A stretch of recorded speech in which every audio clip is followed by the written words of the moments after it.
성경 말씀 보시겠습니다. 오늘 은혜 받을 말씀은 고린도후서 6장 1절부터 다시 10절까지 한번 읽도록 하시겠습니다. 우리가 지난 주일날 6장 1절, 2절, 2절 말씀을 읽었는데 계속해서 연관지어서 말씀이 이어지고 있기 때문에 다시 한번 6장 1절부터 10절까지 말씀을 보시겠습니다. 신약 성경 291쪽에 있는 말씀 고린도후서 6장 1절부터 10절까지 우리 다 같이 읽겠는데요. 영상으로 예배드리시는 분들도 같이 말씀을 함께 읽도록 하겠습니다. 다 같이 읽겠습니다. 시작. 우리가 하나님과 함께 일하는 자로서 너희를 구원하노니 하나님의 은혜를 헛되이 받지 말라. 이르시되 내가 은혜 베풀 때 너희에게 듣고 구원의 날에 너를 도왔다 하셨으니 보라 지금은 은혜 받을 만한 때요 보라 지금은 구원의 날이로다. 우리가 이 직분이 비방을 받지 않게 하려고 무엇이든지 아무에게도 거리끼지 않게 하고 오직 모든 일에 하나님의 일꾼으로 자천하여 많이 견디는 것과 혼란과 궁핍과 고난과 매맞음과 갇힘과 난동과 수고로움과 자지 못함과 먹지 못한 가운데서도 깨끗함과 지식과 오래 참음과 자비함과 성령의 감화와 거짓이 없는 사랑과 진리의 말씀과 하나님의 능력으로 의의 무기를 좌우에 가지고 영광과 욕됨으로 그러했으며 악한 이름과 아름다운 이름으로 그러했느니라. 우리는 속이는 자 같으나 참되고 무명한 자 같으나 유명한 자요 죽은 자 같으나 보라 우리가 살아있고 징계를 받는 자 같으나 죽임을 당하지 아니하고 근심하는 자 같으나 항상 기뻐하고 가난한 자 같으나 많은 사람을 부유하게 하고 아무것도 없는 자 같으나 모든 것을 가진 자로다. 아멘. 할렐루야. 감사합니다. 오늘 또 예배를 통하여 은혜 받는 복된 날이 될 줄 믿습니다. 오늘 성전에 오신 분들을 축복하고요. 또 영상으로 예배드린 분들도 함께 축복합니다. 예배에 힘을 내어서 이제 위드 코리아 코로나 이제 코로나와 함께 우리가 살아가게 되었는데 아마 조금 일상으로 많이 회복될 것 같아요. 빨리 그렇게 됐으면 좋겠고 우리 성도들도 성전에 다 같이 나와서 예배하는 날이 속히 왔으면 좋겠습니다. 오늘 가정에서 예배드리는 분들 오늘 은혜 받으시고 다음 주일에는 꼭 성전에서 배울 수 있도록 했으면 좋겠습니다. 우리 앞뒤 좌우에 있는 분과 한번 인사를 나누실까요? 오늘도 참 잘 오셨습니다. 건강하세요. 하나님이 우리를 사랑하십니다. 은혜 받고 믿음으로 삽시다. 한번 지난 주일 설교 장로님이 기도하시는데 이렇게 인사할까요? 하나님의 은혜를 헛되이 받지 맙시다. 아멘. 오늘 설교 제목 한번 따라해 보실까요? 그리스도인의 역설적 축복. 다시 한번요. 그리스도인의 역설적 축복. 오늘 이 제목으로 말씀을 전하려고 하는데요. 은혜 받게 될 줄로 믿습니다. 여러분 믿는 우리 성도들이 교회에서 가장 많이 사용하는 말 가운데 하나가 바로 은혜라는 말이라고 생각이 되어요. 그런데 그 의미를 100% 알고 한다기보다는 그저 교회 안에서 너도 알고 나도 아는 무엇을 표현할 때 우리는 자주 이 은혜라는 말을 쓰는 것 같습니다. 예를 들어서 은혜스럽다, 은혜 받았다, 아이고 은혜가 넘치네요 라는 말을 하는데 여러분 언제 우리가 은혜스럽습니까? 설교를 들을 때 하나님의 말씀을 통하여 깨닫게 되고 마음의 감동이 오게 되면은 은혜 받았습니다 그러잖아요. 은혜는 말씀을 들을 때 임하게 됩니다. 오늘 말씀 듣는 우리 모두에게 하나님의 은혜가 임하게 되시길 바랍니다. 말씀을 들으면서 깨닫게 되시고 말씀을 들으면서 힘을 얻게 되시고 말씀을 들으면서 주님을 만나게 되시고 말씀을 통하여 아멘 아멘 하시다가 하나님이 주시는 복을 받게 되시기를 바랍니다. 제가 이제 수요일날 여러분들에게 말씀과 함께 문자를 보내잖아요. 그러면 꼭 목사님 참 고맙습니다. 감사합니다. 은혜가 됩니다. 아멘 이렇게 꼭 문자를 보내요. 너무 감사하죠. 특별히 우리 휴문제 성도님은 언제나 빠지지 않고 아멘 아멘 이렇게 꼭 답을 보내시는데 그렇습니다. 말씀 들을 때 은혜 받는 거죠. 예배 시간에 은혜 받아야 됩니다. 여러분, 저와 여러분 모두가 예배 시간에 말씀 듣다가 은혜 받으시기 바랍니다. 찬송 부를 때 은혜 받죠. 가사라도 말아도 감동이고, 그래서 성령이 찬송 부를 때 우리 마음을 움직이죠. 여러분, 우리가 찬양을 가리켜서 곡조 있는 기도다라고 말하잖아요. 그렇습니다. 찬양은 하나님 앞에 드리고 하나님이 그 찬양을 받으시고 우리에게 은혜 주시죠. 그 다음에 또 기도할 때 은혜 받습니다. 여러분, 우리가 기도하는 모습을 보게 되면 얼마나 감동이 됩니까? 저도 가끔 성전에 왔을 때 어떤 성도가 우리 권사님, 장로님, 집사님들이 와서 기도하는 모습을 보면 너무 은혜스러워요. 너무 예뻐요. 여러분, 사람이 봐도 이렇게 은혜스러운데 하나님이 보실 때 얼마나 예쁘겠어요. 기도하는 모습만 예쁜 게 아니죠. 여러분, 기도하면 은혜 받습니다. 하늘문이 열리고 하나님이 우리에게 오시잖아요. 응답해 주시잖아요. 기도를 풀면 풀려지지 않는 문제가 없는 것을 우리는 확실히 믿습니다. 할렐루야. 우리 하나님은 전능하신 하나님이시고, 그렇기 때문에 우리가 가지고 있는, 내가 가지고 있는, 나라와 국가가 가지고 있고 인류가 가지고 있는 그 어떤 문제도 기도를 하나님께 맡기고 아뢰면은 반드시 해결되고 응답될 줄로 믿으시기를 바랍니다. 그래서 기도할 때 은혜 받습니다. 또 주를 위해서 일할 때도 은혜 받게 되고, 특별히 이제 지난주부터 전도하고 있는데 전도할 때 은혜 받습니다. 우리 이제 장로님이 중심이 돼서 권사님이랑 이제 지난 목요일날 전도 나갔는데 이제 매주 목요일날 전도합니다. 그래서 저도 가만히 있을 수가 없어서 교회 앞에서 저도 열심히 전도했는데 전도할 때 은혜 받죠. 여러분, 그래서 이번에 꼭 전도 열매 맺으시고 저와 여러분을 통하여 우리 교회를 통하여 많은 열매 맺는 놀라운 기적이 꼭 일어나게 되기를 바랍니다. 이렇게 여러분, 우리가 은혜 받습니다. 그래서 교회에서 사용하는 이 은혜라는 말은 모든 좋은 것을 표현하는 말 가운데 하나라고 말할 수가 있습니다. 그런데 여러분, 이 은혜에 해당하는 히브리어 원어를 보게 되면은 이 히브리어 원어는 은혜를 가리켜서 헨이라고도 쓰기도 했고 또 다른 말로 헤세드라는 말을 썼어요. 이 헨은 구부린다라는 뜻을 가지고 있고 헤세드는 위에서 아래로 베푸는 호의라는 뜻을 가지고 있습니다. 다시 말해서 은혜란 뭐냐? 윗사람이 아랫사람에게 베푸는 호의를 은혜라고 부르게 되는 거죠. 이걸 신학적으로 의미를 부여한다면은 받을 자격이 전혀 없는 죄인인 저와 여러분들에게 하나님께서 베풀어 주시는 자발적인 사랑의 호의, 구원을 가르쳐서 우리는 은혜다 이렇게 말할 수가 있습니다. 여러분, 그래서 은혜는 사도 바울이 선물이라고 말하고 있잖아요. 주는 자가 아무 조건도 없이 일방적으로 베풀어 주십니다. 우리가 하나님의 사랑으로 구원받고 죄사함 받은 것, 여러분, 이게 무슨 값으로 우리가 산 것입니까? 하나님께서 은혜로 선물을 주셨어요. 그래서 여러분, 이렇게 구원의 은혜가 얼마나 크고 놀라운지, 이렇게 여러분, 우리가 죄사함 받는 은혜로부터 시작해서 이 땅에 사는 동안에 우리가 사는 이 모든 환경들은 다 하나님이 은혜로 주신 것입니다. 은혜 아닌 것이 하나도 없습니다. 그러므로 바울 사도는 지금은 은혜 받을 만한 때니 은혜를 받자라고 우리에게 지난 주일날 권면하고 오늘 읽은 말씀에 잘 나와 있잖아요. 여러분, 우리가 은혜를 받아야 하는 이유가 있어요. 왜 은혜 받아야 됩니까? 은혜를 받고 나면 우리의 삶이 변하기 때문에 그래요. 말이 바뀌어지고 생활이 바뀌어지고 언어가 바뀌어지고 얼굴이 변하게 됩니다. 은혜 받으면 달라져요. 옛날 미국의 링컨이 대통령일 때 까닭없이 링컨을 미워하는 한 여자가 있었습니다. 이 사람은 특별한 이유도 없이 링컨 대통령을 비방하기를 광대뼈가 툭 튀어나오고 눈은 움푹 파이고 키는 전봇대 같대라고 아주 악평을 하면서 사람들에게 대통령을 욕하고 다녔답니다.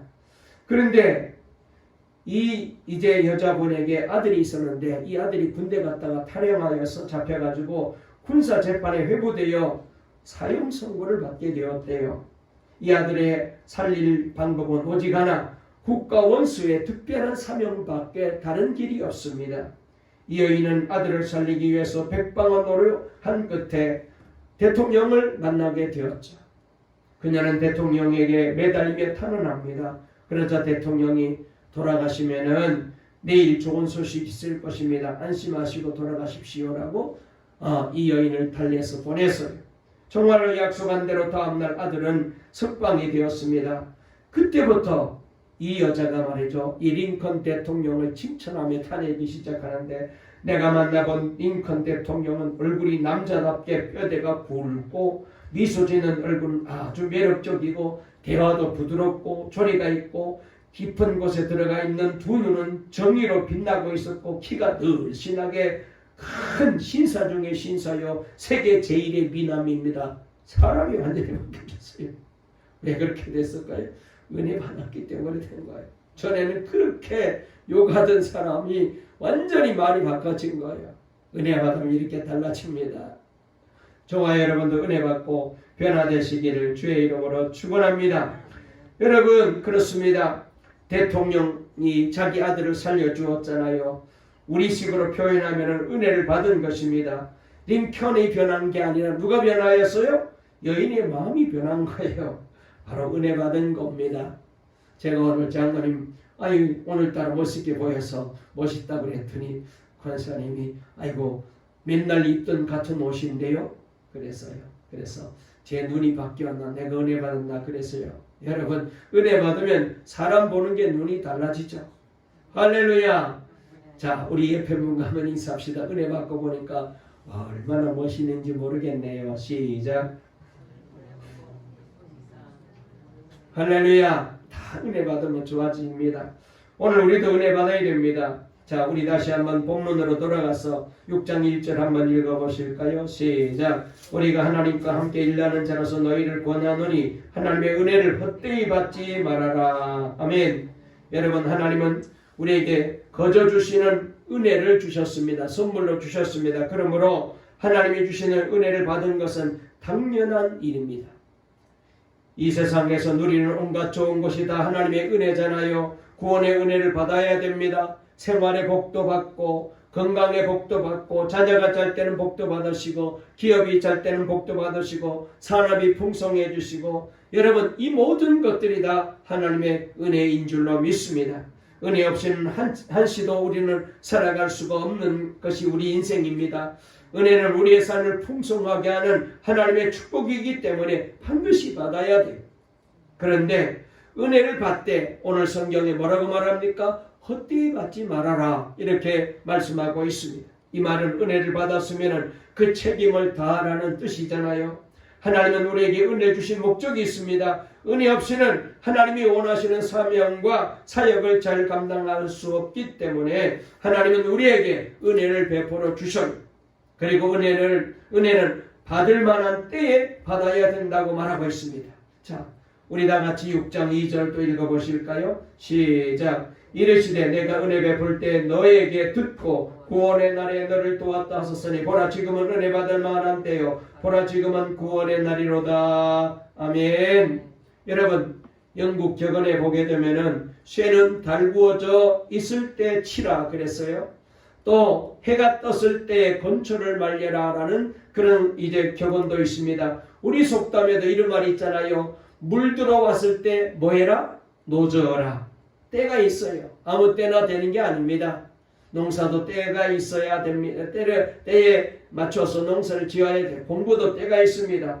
여러분, 모든 것은 다 때가 있습니다. 기회가 있고 때가 있습니다. 인생의 성공과 행복도 기회가 있어요.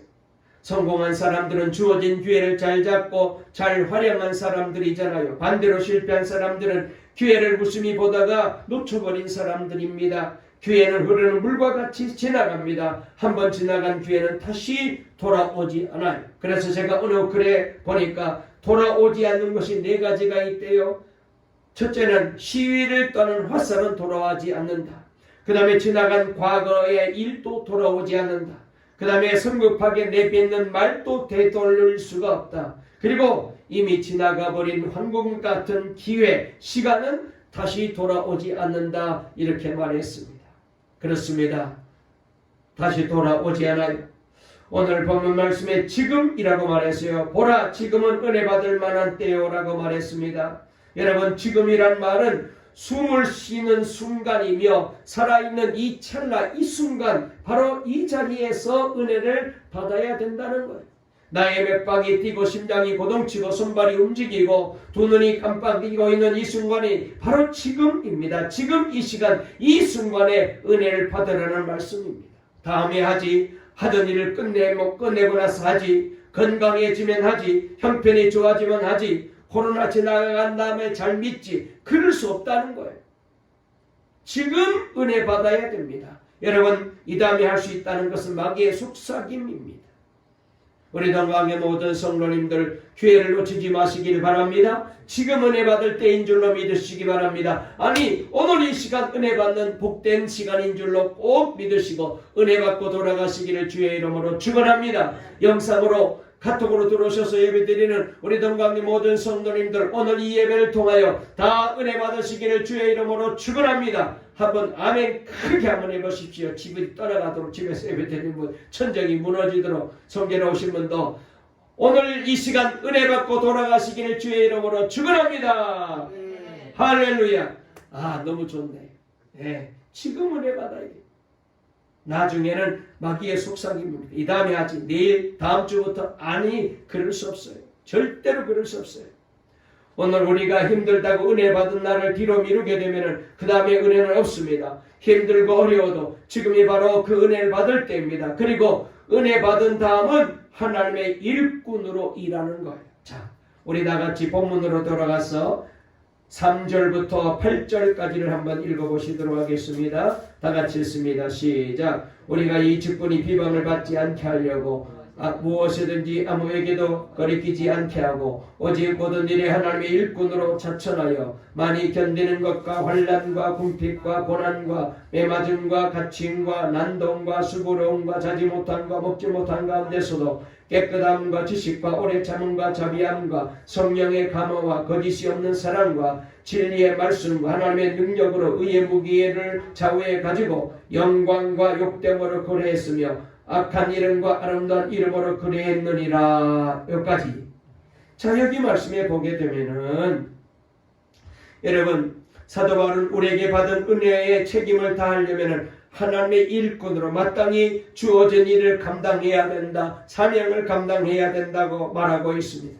사도 바울은 하나님의 일꾼 된 것을 세상의 어떤 직책보다도 영광으로 생각했잖아요. 그래서 순교의 제물이 되는 순간까지 하나님의 일꾼 된 사실을 후회하거나 원망하지 않았어요. 환난도 있었습니다. 궁핍도 있었습니다. 고난도 있었습니다. 여러분, 우리가 잘 아는 대로 사도 바울이 예수님을 만나고 그리고 은혜 받고 난 다음에 사도가 되어 복음을 전할 때 그의 가는 길이 좋은 길이었습니까? 평탄한 길이었습니까? 얼마나 힘든 길이었습니까? 매도 수 없이 많았습니다. 옥에 갇히 기도하였습니다. 자지도 못하였습니다. 먹지도 못하였습니다. 죽을 고비를 수도 없이 넘겼습니다.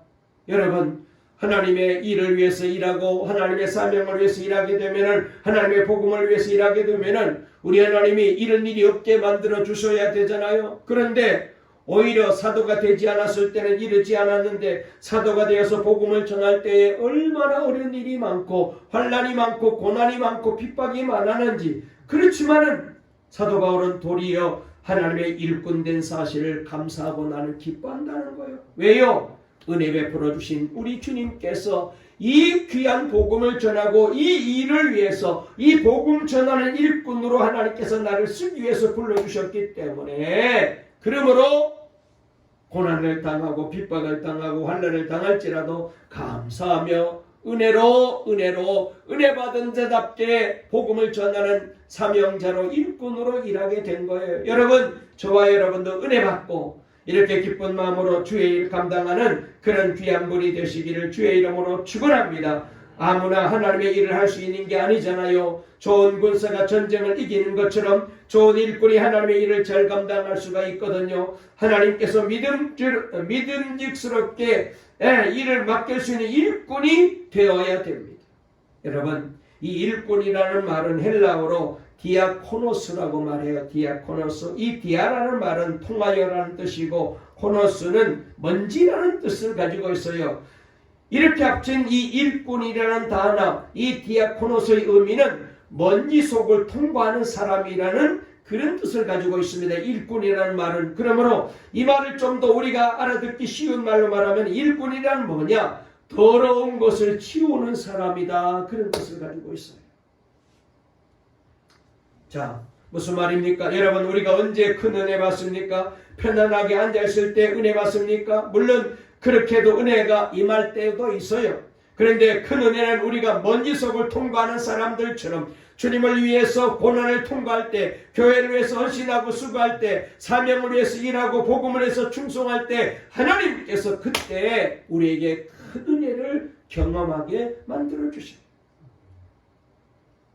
먼지 같은 그런 어렵고 더러운 곳을 치워내듯이 여러분 고난이 있을지라도 환난이 있을지라도 여러분 여러가지 어려움이 있을지라도 내게 주신 하나님의 이 귀한 은혜를 기억하면서 감사하는 마음으로 주를 위해서 일할 때에 하나님께서 그때 더 큰 은혜가 임하게 만들어 주셔요.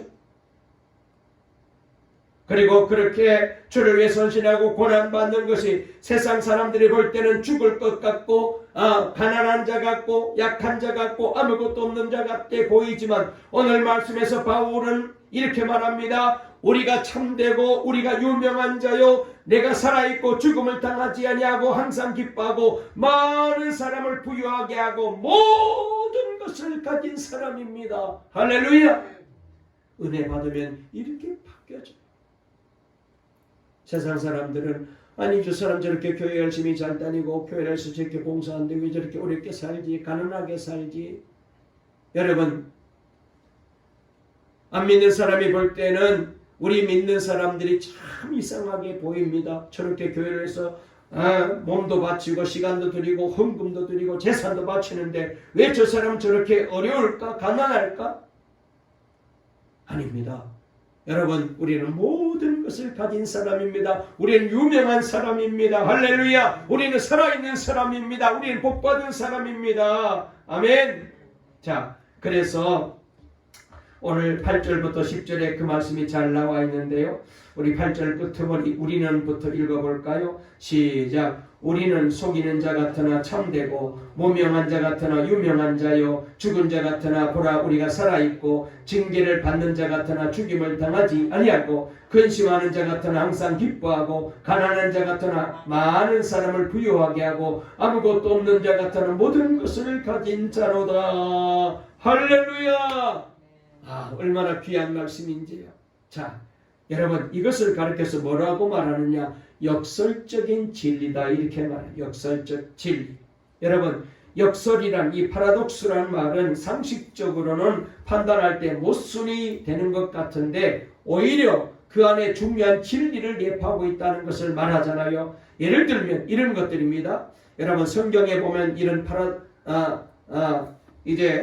파라독스라는 이 역설적인 하나님의 진리의 말씀이 많이 소개되고 있는데 보세요. 마가복음 8장 35절에 우리 주님이 이렇게 말씀하셨습니다. 누구든지 자기 목숨을 구원하고자 하면 잃을 것이요 누구든지 나와 복음을 위해서 자기 목숨을 잃으면 구원하리라. 누가복음 14장 11절에도 무릇 자기를 높이는 자는 낮아지고 자기를 낮추는 자는 높아지리라. 고린도후서 12장 10절에 보면 내가 약할 그때 곧 강함이니라. 아니 약하면 약한 거지 어떻게 강해요? 주를 위해서 내가 헌신하고 희생했어요. 모든 것을 다 드렸어요. 여러분 다 잃어버렸잖아요. 그런데 잃으면 오히려 얻을 거라는 거예요. 여러분 그래서 십자가 복음은 자체부터가 역설입니다. 여러분 십자가는 로마 시대의 사형틀 아닙니까? 고통과 수치의 상징입니다. 사형의 형틀입니다. 그런데 십자가는 영원한 사망에서 우리를 구원받게 만들어주고 영생을 얻게 만들어주는 이제 상징이 되었잖아요. 십자가로 승리할 수 있다니 이게 얼마나 놀라운 일입니까? 말이 되는 말이에요. 십자가에 못 박혀 죽으면 끝나는 거잖아요. 그런데 이 십자가로 우리가 구원을 받게 된 거예요. 신앙이 생기면 이해가 됩니다. 아니 확신하게 되어요. 그래서 바울은 십자가 복음은 구원의 능력이다. 자신에게는 십자가 외에 자랑할 것이 없다라고 고백하고 있잖아요. 이게 바로 역설적인 진리. 오늘날도 마찬가지입니다. 그리스도인이 세상에서 오해를 받고 조롱을 당합니다. 때로는 핍박을 당하기도 합니다. 이런저런 고난을 당할 때도 있어요. 하지만 하나님이 예비하신 놀라운 축복이 있습니다. 세상 사람들은 결코 맛볼 수 없는 축복입니다. 그게 바로 역설적인 축복이에요. 그 맛을 알기에 우리는 이 시간에도 이렇게 하나님의 거룩한 전에 모여서 하나님 앞에 나와서 예배하며 찬송하고 하나님께 영광을 돌리잖아요. 세상 사람들은 관광지로, 그 다음에 세상 사람들은 유흥지로 다 놀러가고 뭐 스포츠하러 다 다니고 자기 하고 싶은 대로 하지만 우리는 여러분 이렇게 모여서 예배하는 것은 이건 은혜 받은 사람만이 그 맛을 알기 때문에 그러는 거예요. 그러므로 이 시간 말씀을 통하여 이 역설적인 축복을 다시 한번 체험하고 날마다 저와 여러분도 하나님의 은혜 속에 살아가는 복 있는 성도가 될 수 있기를 주의 이름으로 축원합니다. 자, 오늘 여기 8절부터 10절까지 보게 되면은 역설적인 축복 7가지를 사도 바울이 우리에게 소개했는데 잠깐 제가 한 가지씩 말씀을 한번 살펴보려고 합니다. 첫 번째, 그리스도인의 역설적인 축복은 진리의 축복입니다. 8절 끄트머리에 나와 있는데요. 자, 우리는 속이는 자 같으나 한번 읽어볼까요? 시작. 우리는 속이는 자 같으나 참되고 그랬습니다. 여러분, 당시 사도 바울은 많은 사람들에게 속이는 자, 사기꾼, 이단자 등으로 오해받고 있었잖아요. 특별히 사도행전 24장 5절을 보면은 사람들이 그를 고발했던 말이 거기 소개되고 있는데 뭐라고 사도 바울을 두고 말하느냐? 우리가 보니 이 사람은 전염병 같은 자라 천하에 흩어진 유대인을 다 소유하게 하는 자요 나사렛 이단의 우두머리라고 그렇게 바울을 막 욕했습니다. 그러니까 예수 이단의 우두머리가 바울이다라고 말한 거죠. 그러나 바울은 자신은 결코 속이는 자가 아니고 참 진리를 깨닫고 증거하는 자임을 밝힙니다. 우리는 속이는 자 같으나 참되고 그랬어요. 오늘날도 많은 사람이 성경의 진리를 오해하고 거부합니다. 하나님에 관해 언급하면 하나님이 어디 있느냐고 대듭니다. 예수님이 하나님의 아들 구세자라고 말하면 어떻게 하나님이 사람이 될 수 있느냐고 말합니다. 따집니다. 천국을 증거하면 상상에 불과하다고 가봤느냐고. 죽으면 끝나지, 눈 감으면 끝나지, 땅에 묻히면 끝나는데 무슨 천국이 있고 지옥이 있느냐고. 그렇게 거부하면서도 정작 자신은 인생의 진리를 몰라 방황하고 있어요. 세상에 숱한 지식과 정보가 있지만 인생의 진리는 모르고 삽니다. 우주 만민이 어떻게 생겼는지, 인생이 어디서 왔다가 어디로 가는지, 죽으면 어떻게 되는지 이런 근본적인 문제들을 전혀 몰라요. 여러분, 인생의 근본 문제들은 오직 예수님을 믿음으로 알게 됩니다. 할렐루야! 믿음의 눈이 열려야 모든 게 이해가 됩니다. 진리를 깨닫는 축복을 받아야 돼요. 이와 같이 진리의 축복을 받은 그리스도인은 신앙이 없는 세상 사람들에게 진리를 증거할 책임과 사명이 있습니다. 그래서 디모데전서 2장 4절에 바울은 이렇게 말합니다. 하나님은 모든 사람이 구원을 받으며 진리를 아는 데 이르기를 원하시느니라 그랬습니다. 예수님이 바로 진리이시잖아요. 그리고 그의 말씀이 진리입니다. 하나님은 모든 사람이 예수님을 믿고 진리 가운데 살기를 원합니다. 여러분, 그러므로 세상 사람들이 뭐라고 말하든 저와 여러분은 진리를 알기에 참 자유를 누리고 담대하게 진리를 전하며 살아가는 이 귀한 복을 받은 줄로 믿으시고 여러분 이 은혜 속에 살아갈 수 있기를 주의 이름으로 축원합니다. 천국 나 혼자만 갈 수 없잖아요. 저와 여러분들이 열심히 전도하십시오. 이번에 꼭 가족도 전도하고 그 다음에 친구들도 전도하고 또 여러분 직장에 가서도 전도하고 사업장에서도 사람들 만나 동네에서도 사람들 만나 전도하셔서 그래서 11월 21일 날 꼭 여러분들의 손에 의하여 전도된 사람이 함께 교회에 나오는 복된 날이 꼭 될 수 있기를 꼭 주의 이름으로 축원합니다. 할렐루야. 우리 유문지 성그램 동창들을 다 전도하면 기적이 일어날 터인데 꼭 그렇게 될 줄로 믿습니다. 제가 기도 많이 할 테니까 다음 주일날은 좀 약속이 있어서 그렇게 스케줄을 잡혀 있다는데 꼭 가셔서 전도해가지고 다 데리고 오십시오. 그 다음에 두 번째로 그리스도인의 역설적인 축복은요, 유명의 축복입니다. 바울은 지금이야 위대한 사도로 칭송받았지만은 이 당시만 해도 별 볼일 없는 그런 사람이었잖아요. 하지만 사실은 그때부터 이미 대단한 사람이었습니다. 왜 그런가요? 그는 하나님의 택한 자녀였기 때문입니다. 더 나아가서 복음을 전하는 사도였습니다. 그의 이름이 생명책에 기록되어 있고 또 성경의 아름다운 신앙의 인물의 대명사로 그가 나와 있잖아요. 그런 이렇게 우리에게 증거합니다. 우리 9절 읽어볼까요? 시작. 무명한 자 같으나 유명한 자요. 할렐루야. 여러분, 오늘 우리도 세상에서 평범하고 하잘것없는 존재일 수 있습니다. 그런데 세상에서 유명해봤자 모든 인간은 다 거기서 거기입니다. 세상에서 유명하다 하다는 게 별게 아닙니다. 진짜 유명한 것은 뭐냐? 하나님이 알아주고 기억해 주는 사람입니다. 할렐루야. 그러면은 영원히 유명한 사람이 됩니다. 세상에서는 그리스도인을 대수롭지 않게 생각합니다. 심지어 무시하고 조롱합니다. 특별히 코로나가 몇몇 교회에서 확산되었다고 해서 이제는 교회를 세상이 공공의 척으로 공격하잖아요. 초대교회 시대에 그리스도인이라는 칭호가 안디옥에서 처음 생겼는데 그때는 부정적인 의미로 사용이 되었습니다. 요즘으로 말하면 예수쟁이라는 말과 비슷하죠. 그러나 나중에 존귀한 이름이 됐습니다. 그리스도인, 얼마나 멋있는 이름이에요. 특별히 요한계시록 3장 5절에 보니까 이기는 자는 이와 같이 흰옷을 입을 것이요 내가 그 이름을 생명책에 결코 지우지 아니하고 내 이름을 그 이름을 내 아버지 앞과 그의 천사들 앞에서 시인하리라. 여러분, 저와 여러분들은 저 하늘나라 생명책에 이름이 올라가 있습니다. 호적이 올라가 있어요. 아멘. 예수 믿고 구원받은 사람은 얼마나 귀한 사람입니까? 응? 그래서 말이죠. 특별히 그 가운데서 신앙생활 잘하고 많은 사람에게 복음을 전파한 그리스도인은 하늘에서 별과 같이 빛날 거라고 말했잖아요. 다니엘서 12장 3절 지혜 있는 자는 궁창의 빛과 같이 빛날 것이요 많은 사람을 옳은 대로 돌아오게 한 자는 별과 같이 영원토록 빛나리라. 할렐루야. 한마디로 천국의 스타가 되게 만들어주신, 그렇습니다. 이 땅에서 가장 무명한 그리스도인이라도 천국에서는 세상의 대단한 스타보다 더 유명한 사람이 되는 겁니다. 그러므로 그리스도인은 세상에서 굳이 유명해지려고 길을 쓸 필요가 없어요.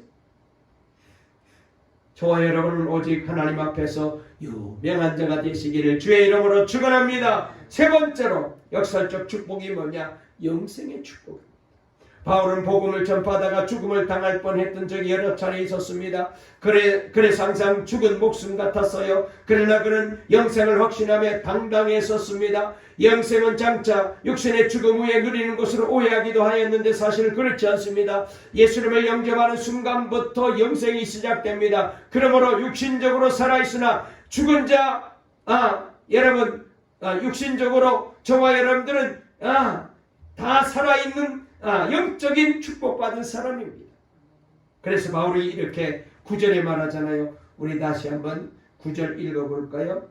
자, 우리가 시작. 보라, 우리가 살아있고 징계를 받는 자 같으나 죽임을 당하지 아니하고 그랬어요. 예수님께서도 분명히 말씀하셨습니다. 요한복음 11장 25절 26절에 예수께서 이르시되 나는 부활이요 생명이니 나를 믿는 자는 죽어도 살겠고 무릇 살아서 나를 믿는 자는 영원히 죽지 아니하리라. 할렐루야. 여러분, 그리스도인은 육신의 죽음 앞에서도 두려워하지 않고 담대할 수 있어요. 왜요? 우리는 영생의 생명을 가지고 있기 때문에 그래요. 20세기 유럽의 대표적인 지성인 중 대조적인 두 인물이 있는데 한 사람은 프랑스의 실존주의 철학자인 사르트르라는 사람이고 또 한 사람은 독일의 신학자 본 헤퍼라는 분입니다. 그런데 사르트르는 평소에 하나님의 존재를 부인하고 인간의 자유를 주장하며 젊은이들을 열광시켰지만 정작 말년에 폐소증으로 입원해 있을 때에는 죽음 앞에 벌벌 떨며 발악을 했답니다. 의사에게 행패를 부리고 심지어 병문안 온 사람들에게 고함을 치며 난리를 쳤대요. 그가 끝내 비참한 모습으로 죽게 되었는데 신문들이 앞다투어 기사를 쏟아내었습니다. 그런데 한 신문에 무명의 독자가 이런 투고를 했습니다. 사르트르의 말로가 그렇게도 비참했던 이유는 사르트르에게는 돌아갈 고향이 없었기 때문이다. 죽고 난 다음에 그는 갈 곳이 없었어요. 지옥으로 갈 수밖에 없었어요. 그래서 그렇게 말년을 발악하며 병상에서 그렇게 고통스럽게 죽었다는 것. 반면에 본 해퍼는 나치 수용소에 갇혀있던 어느 날 간수가 문을 두드리고 들어오자 죽음을 직감하고 동료에게 이렇게 마지막 인선을 말합니다. 동지 여러분, 이제 나에게 죽음이 찾아왔습니다. 그러나 기억하십시오. 이것은 마지막이 아니고 시작입니다. 주님께서 나를 위해서 예비하신 저 아버지 집에서 만날 때까지 평안하시기 바랍니다. 할렐루야. 그러면서 사형틀로 간 거예요. 얼마나 멋집니까? 그는 영생을 얻은 자였기 때문에 이렇게 태어날 수 있었습니다. 부디 저와 여러분도 죽은 자가 아니라 산 자로 영생의 축복을 누리며 살아가는 우리 동강의 모든 성도들 될 수 있기를 주의 이름으로 축원합니다. 여러분, 잠시 잠깐 이 땅에 사는 80년, 90년을 위해서 이 영생을, 영원한 세계를, 이 하나님의 은혜를 여러분 멀리하면 안 됩니다. 자꾸 속아요. 우리는 이 세상이 전부인 줄 알고 여기서 잘 입고 잘 먹고 내가 하고 싶은 대로 살고 가보고 싶은 대로 가고 그래서 그냥 뭐 예배도 주일도 우리가 여러분 포기하고 그렇게 하는데 이게 중요한 게 아니에요. 그 다음에 네 번째로 역설적인 축복이 뭐냐? 승리의 축복입니다. 바울은 많은 고난을 당한 사람입니다. 간대마다 핍박을 받고 심지어 죽음의 위험 가운데 처하였습니다. 그런 모습을 보면서 세상 사람들은 그가 징계를 당한다라고 생각했습니다. 그가 사도인데 하나님이 그를 사랑하지 않지 왜 저렇게 복음을 전하고 헌신하는데 왜 하나님이 살려주지 왜 죽게 만들어? 왜 저렇게 고난당하게 만들어? 이상하다는 거예요. 그러나 그것은 오해입니다. 성경은 그리스도인이라도 고난이 면제된다고 말씀하지 않습니다. 겉으로 보면 신자나 불신자나 동일하게 고난을 당합니다. 중요한 것은 각각 그 의미와 결과가 달라요. 불신자의 고난은 생고생이요 헛고생입니다. 반면에 그리스도인의 고난은 연단 혹은 승리의 의미가 있습니다. 그래서 고난을 가리켜서 우리는 변장된 하나님의 축복이라고 부르잖아요. 바울은 그래서 고난을 이제 당당하게 증거합니다. 자, 우리 다시 한번 9절 징계를 받는 자 같으나 읽어볼까요? 시작. 징계를 받는 자 같으나 죽임을 당하지 아니하고 할렐루야. 죽임을 당하지 않는다는 것은 승리를 의미하잖아요. 그렇습니다. 그리스도인에게 고난이 닥치지만 중요한 것은 결국 승리하게 된다는 사실입니다. 그래서 잠언서 24장 16절에 보니까 대저 의인은 7번 넘어질지라도 다시 일어나려니와 악인은 재앙으로 말미암아 엎드러지느니라 그랬습니다. 그리스도인에게는 모든 것이 합력하여 선을 이룬다는 이 로마서 8장 28절 말씀처럼 여러분, 저와 여러분 세상 살면서 온갖 고난이 닥쳐와도 결단코 낙심하지 마십시오. 부디 승리의 확신을 갖고 당당하게 살아가는 우리 동강의 모든 성도들 다 되시기를 주의 이름으로 축원합니다. 5번째 역설적 축복은 뭐냐? 기쁨의 축복이에요. 바울은 늘 근심 가운데 살아갔습니다. 하지만 그것은 세상 근심이 아니었어요. 인간의 죄악 때문에 하나님 앞에 애통하는 것이었습니다. 그리고 교회를 위한 근심이었습니다. 오히려 그는 영혼에 솟아나는 기쁨을 맛보았습니다. 그래서 이렇게 증거합니다. 근심하는 자 같으나 항상 기뻐하고. 자, 우리 10절 한번 읽어볼까요? 시작. 근심하는 자 같으나 항상 기뻐하고. 할렐루야. 이게 바로 그리스도인이에요. 이게 그리스도인이에요. 정말 그랬습니다. 빌립보서를 보면 알 수 있어요. 감옥에서 기록한 옥중 서신인데 기쁨이 철철 흘러넘칩니다. 심지어 감옥 밖의 성도들에게 이렇게 권면합니다. 주 안에서 항상 기뻐하라. 내게 다시 말라노니 기뻐하라. 할렐루야. 빌립보 4장 13절 말씀에 내게 능력 주신 자 안에서 내가 모든 것을 할 수 있느니라. 예수님과 함께하기에 그분이 주시는 신령한 기쁨이 있다는 것입니다. 어떤 환경에서도 걱정과 근심과 슬픔을 이기고 기쁨으로 살아갈 수 있다는 고백입니다. 부디 저와 여러분도 이런 환경에 어떤 환경에 처하시든지 예수님 때문에 사도 바울처럼 항상 기뻐하며 사시기를 주의 이름으로 축원합니다. 축원합니다.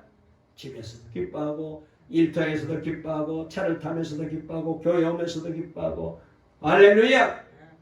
여섯 번째 역설적 축복은 뭐냐? 부요의 축복입니다.